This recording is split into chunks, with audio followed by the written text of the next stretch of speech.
versus State of Kerala case,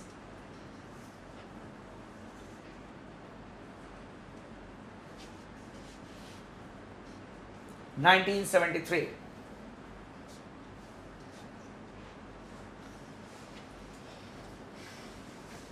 So basically the Supreme Court revised its own judgment and we follow the latest interpretation by the judiciary, and today the position before us is that the preamble is a part of the Constitution. From the examination point of view, you just need to remember that in which of the cases it was held that the preamble is not a part of the Constitution, and in which of the cases it was held that the preamble is a part of the Constitution. Now coming to the amendment to the preamble.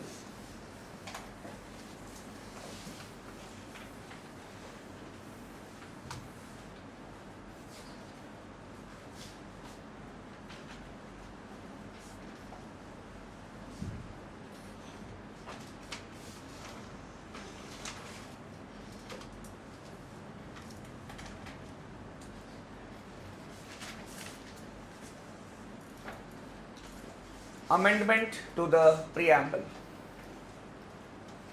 This part again is important from the prelims point of view. The preamble has been amended only once. It was amended by the 42nd Amendment Act 1976.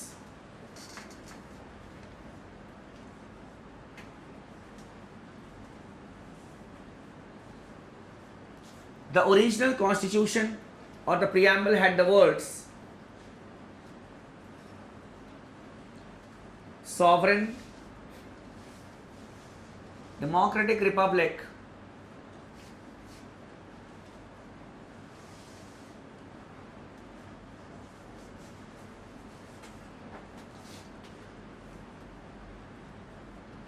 here two words were added,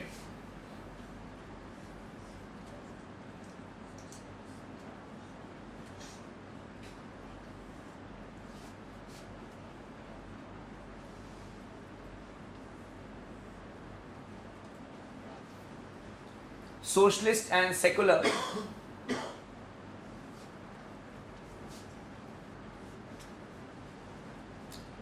Another change was made.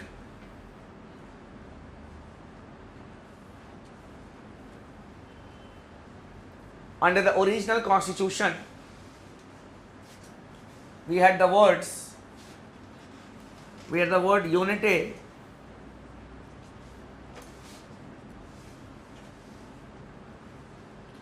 along with the word unity, integrity was added.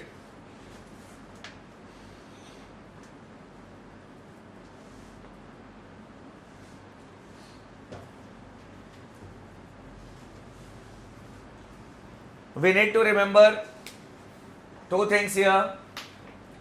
First, that the preamble was amended by the 42nd Amendment Act 1976, and secondly, three words were added: socialist, secular and integrity.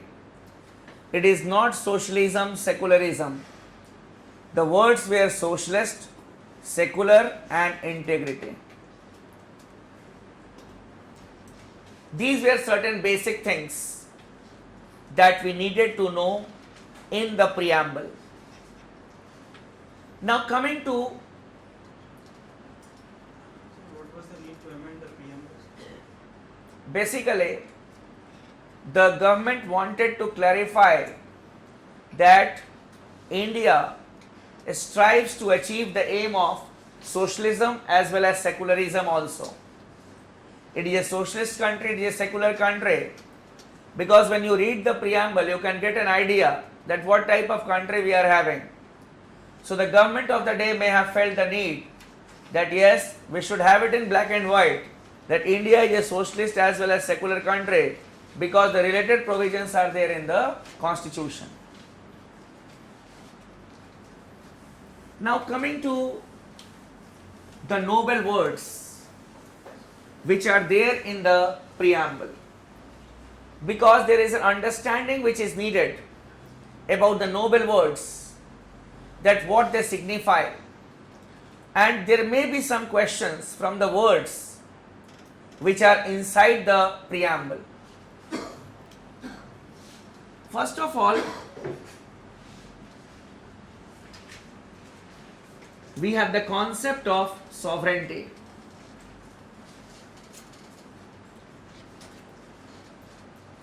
Sovereignty refers to the supreme decision making power. When we use the word sovereignty, it refers to the supreme decision making power. India became a sovereign country on 15th August 1947.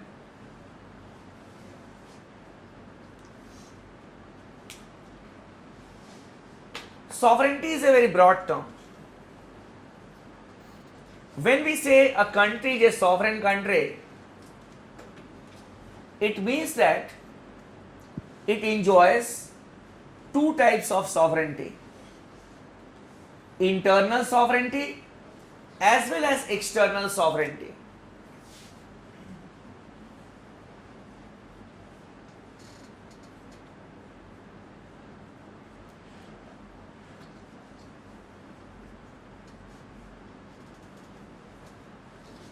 Internal sovereignty as well as external sovereignty.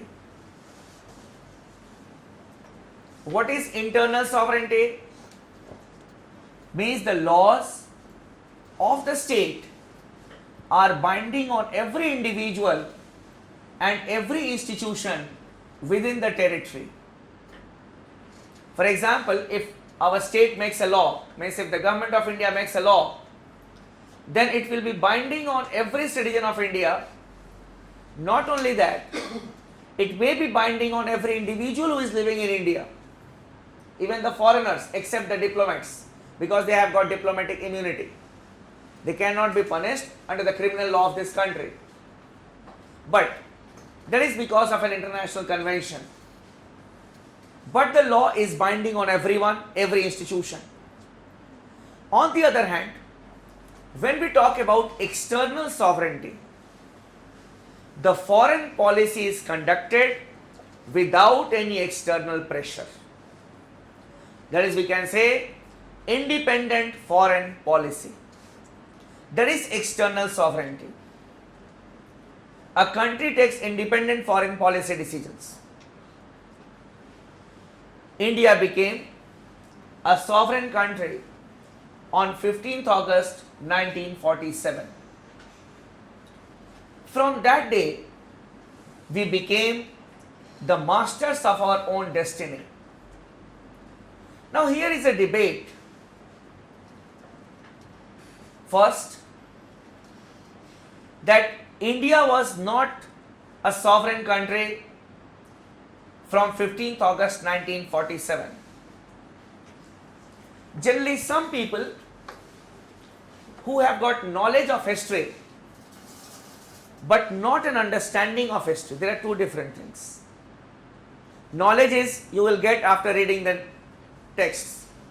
Understanding, you need to understand the context. So those who have got knowledge of history, they generally say that India was having a dominion status and we were not an independent country from 15th August 1947. We remained the dominion of the British Empire. But those who have got an understanding of history, they say that we were a free country from 15th August 1947. Now, why some people may have this view? Some people feel that Lord Mountbatten, being the first Governor General of India, he was here as the representative of the British government. When we talk about the first Governor General of India, he was Lord Mountbatten. So some people feel that Lord Mountbatten being the first Governor General of India, India was under the British rule.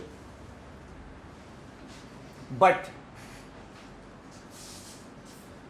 from 15th August 1947, it was Indian tricolor which was seen everywhere.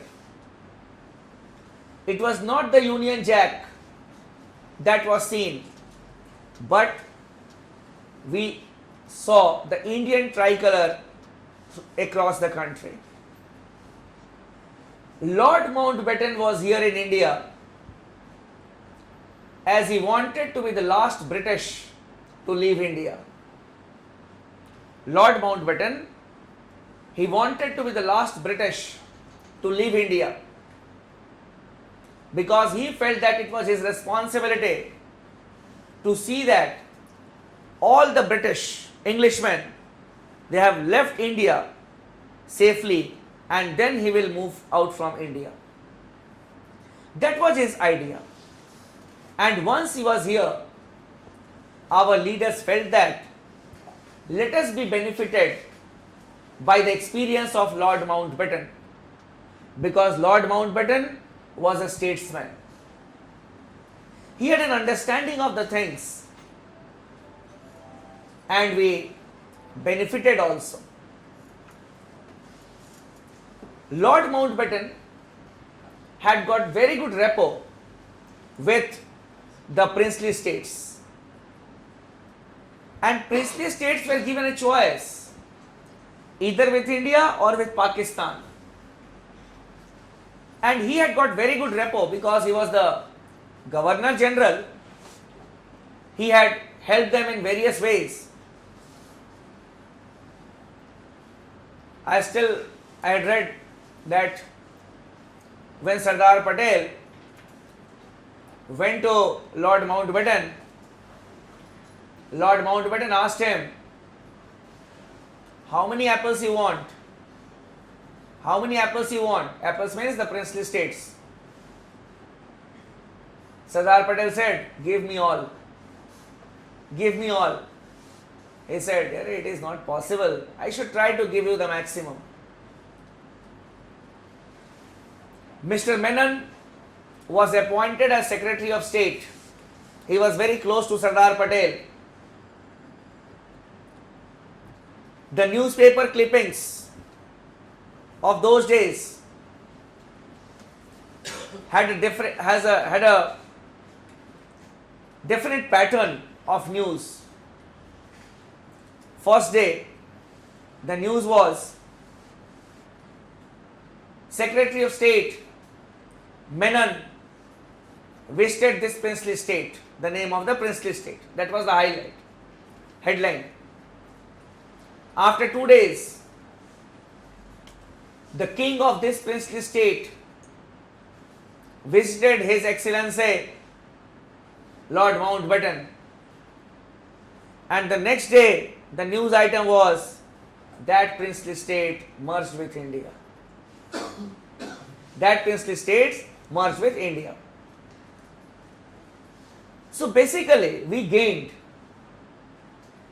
We were working with a clear-cut focus. Yes, as a nationalist, I can always say that the first Governor General of independent India was a British.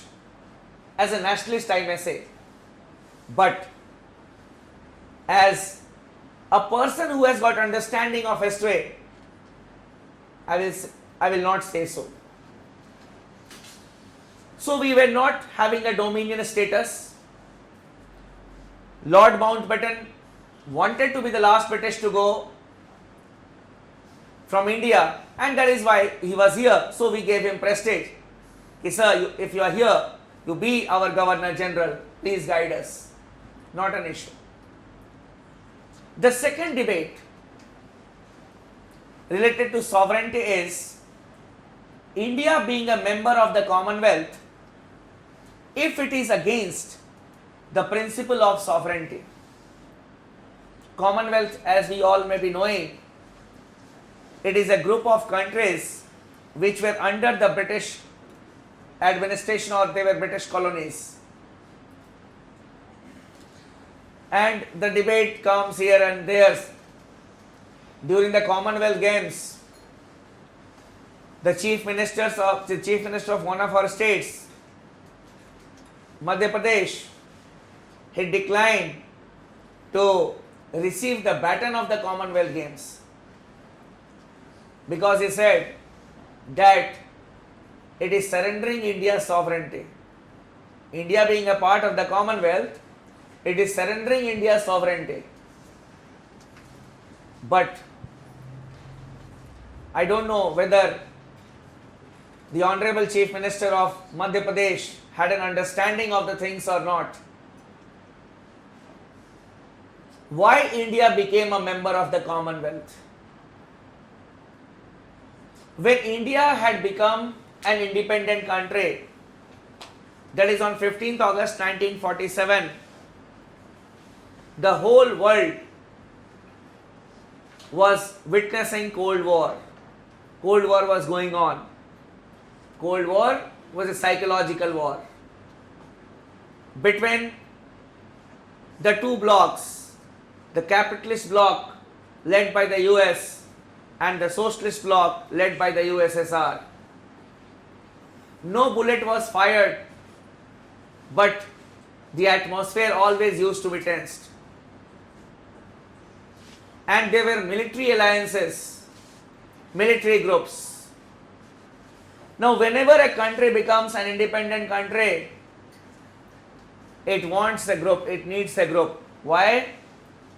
Because if you will not be recognized in a group, obviously no one will be helping you out. For example, if I go out and someone asks me, sir, what is Article 3? I will say, who are you? Yes, I will not recognize him as a student because he is not a part of the group in which I am attached to. You need to be a part of the group. Then only you will get cooperation from others. There is a common thing.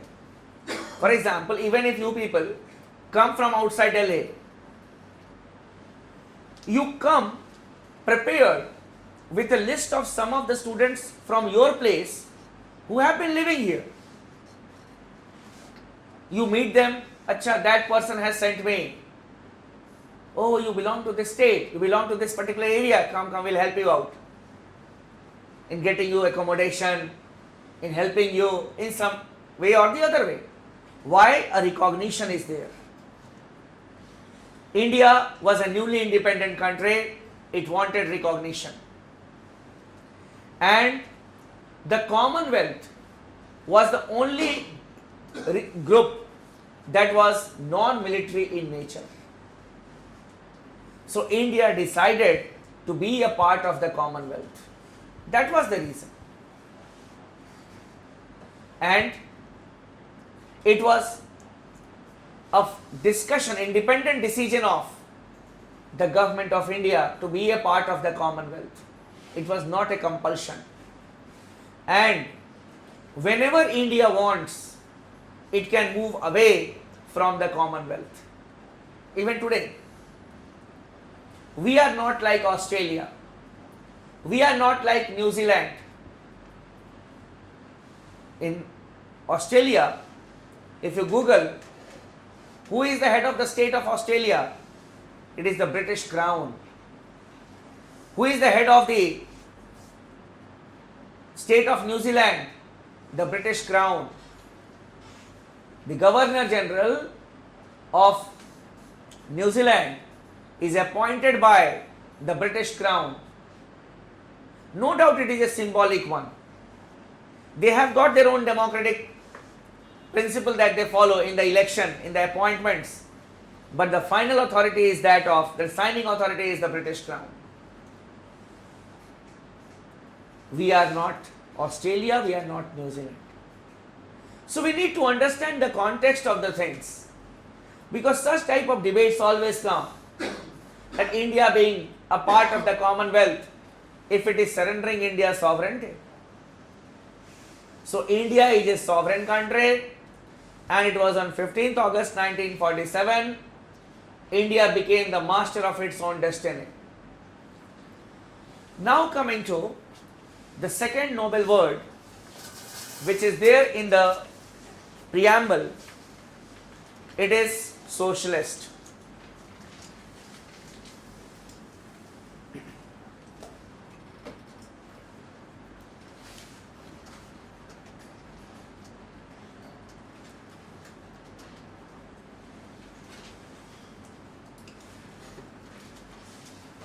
There are two economic systems in the world.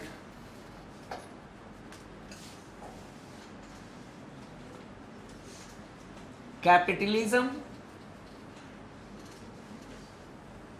and socialism.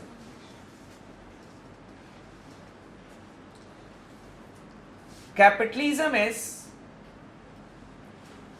private ownership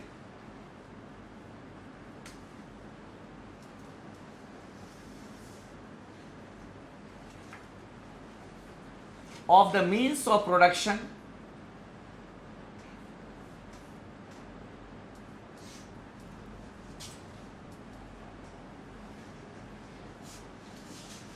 and distribution. On the other hand, socialism is state ownership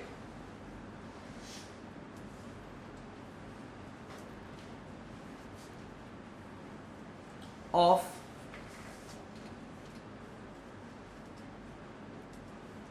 the means of production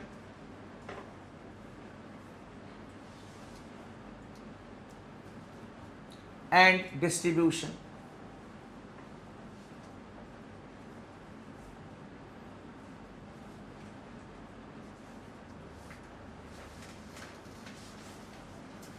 In order to understand socialism, we need to understand capitalism. Without understanding capitalism, we cannot understand socialism as a concept, and without understanding socialism as a concept, we may not be able to understand socialism in the Indian context or the dimensions of Indian socialism. Capitalism and socialism, they are based on certain ideologies. Every economic system is based on an ideology. Capitalism is based on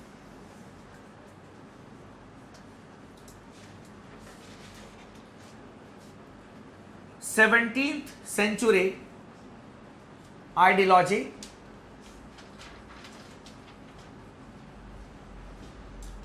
that is the ideology of liberalism.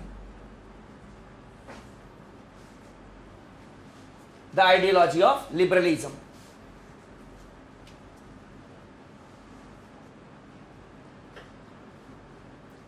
In the 17th century, some English philosophers, they talked about freedom. Liberalism, the word has come from the word liber. Liber means freedom.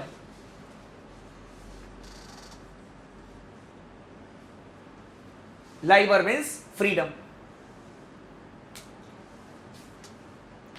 Now, why the liberals in the 17th century talked about freedom of the individual? Why individuals should be given freedom?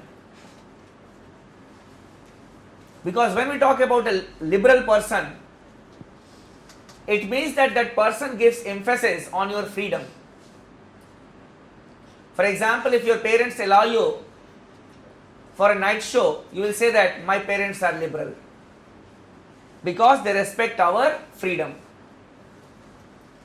If I give you some type of freedom in the class, you will say the teacher is liberal. We use this word. So the liberals emphasize on freedom of the individuals. Two questions come before us. One, why freedom should be given? The liberals believe that man is a rational being, an individual is a rational creature. He is not irrational, and they have got faith in the rationality of human being, and that is why they say that freedom should be given to the individuals. Rationality is important here. Then the question arises, where the individual is free, where the individual is free,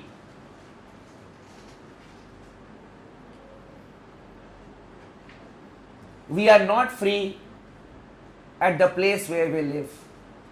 You are not free. I am also not free. At home we are not free. Why? Restrictions are there, family norms are there. Even if you are living alone somewhere, you need to follow the norms. In the society also, there are various do's and don'ts. There are various do's and don'ts. That you should do this, you should not do this. You'll have to follow a pattern. If you're driving, you need to have the helmet or the seat belt while driving a car. At the red light, you need to stop. You need to follow the guidelines. You are not completely free. But after the class, you go out. You may feel hungry. At that point of time,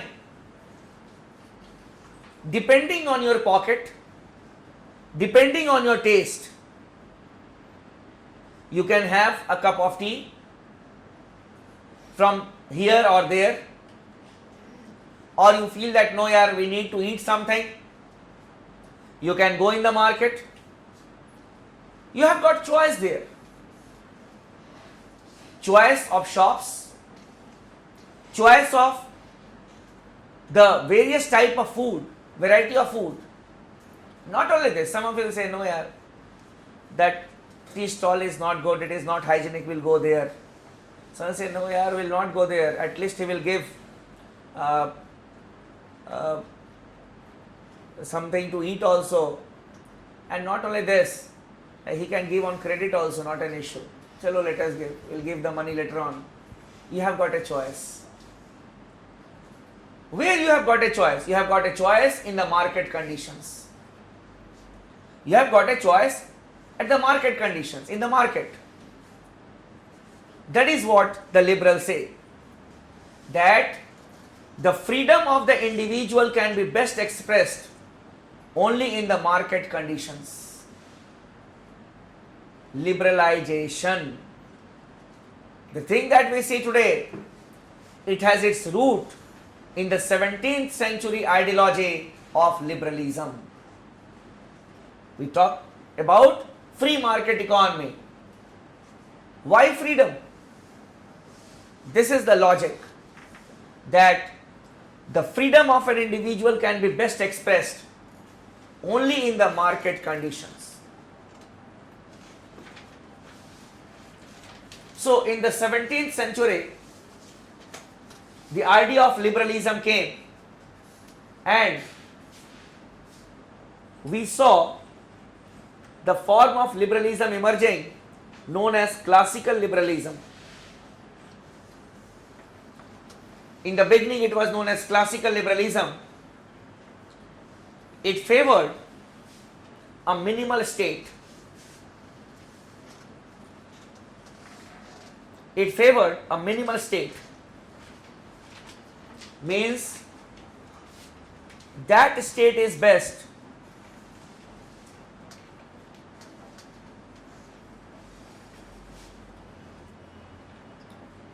which rules the least,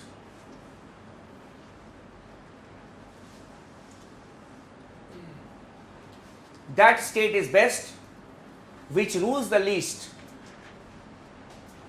that is a police state. The classical liberals, they favored a police state.